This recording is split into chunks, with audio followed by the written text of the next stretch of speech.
അമ്മ എന്റെ ഡിസ്പ്ലേ താഴെ പൊട്ടിയമ്മ ഇത് മാറ്റിത്തരും അമ്മ. മാറ്റല്ല, പരീക്ഷയ്ക്ക് മാർക്ക് കുറഞ്ഞപ്പോഴേ ഞാൻ വിചാരിച്ചിട്ട് ഫോണിങ് വാങ്ങിക്കണോന്ന്. ഇനി കുറച്ച് നാളെ ഫോൺ ഇല്ലാതെ നടന്നാ മതി. ഫോണില്ല. ഇവിടെ ആകെ അങ്ങ് മാറിപ്പോയി. എന്തെല്ലാം മാറ്റങ്ങൾ. ഇതാരി ഇതേത് കൊച്ചി?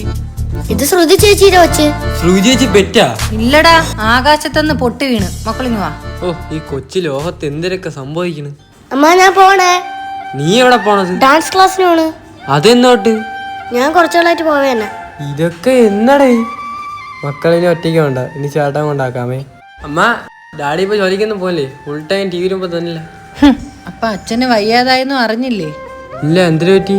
കഴിഞ്ഞ ആഴ്ച അച്ഛൻ പണി സൈറ്റിൽ നിന്ന് വീണ് വന്നേന്ന് മോ അറിഞ്ഞില്ലല്ലേ? എങ്ങനെ അറിയും? 24 മണിക്കൂറും ഫോണിലല്ലേ? ഈ പൊട്ടിച്ച ഫോൺ ഉൾപ്പെടെ നീ പറയുന്ന ഓരോ സാധനങ്ങളും വാങ്ങിത്തരാൻ ആ മനുഷ്യൻ എന്തോരം കഷ്ടപ്പെട്ടിട്ടുണ്ടെന്ന് നിനക്ക് അറിയാമോ? ഒരാഴ്ച കൊണ്ട് അങ്ങേര് വയ്യ അടക്കണം. ഇത്രയും ദിവസമായിട്ട് കുറവുണ്ടാന്ന് നീ അച്ഛനോട് ചോദിച്ചാണ്. അച്ഛന്റെ മുഖത്ത് നീ നോക്കിയിട്ട് ഇത്ര ദിവസമായിടാ. എന്തിനു നോക്കണമല്ലേ? വല്ല കാര്യം സാധിക്കുന്നുണ്ടെങ്കിൽ അത് അമ്മയുടെ പറയും, അമ്മ അച്ഛനോട് പറഞ്ഞ് സാധിപ്പിച്ചു തരും. കണ്ണുള്ളപ്പോഴേ നിനക്കൊന്നും കണ്ണിന്റെ വില മനസ്സിലാവൂല, അതില്ലാതാകുമ്പോ മനസ്സിലാവും.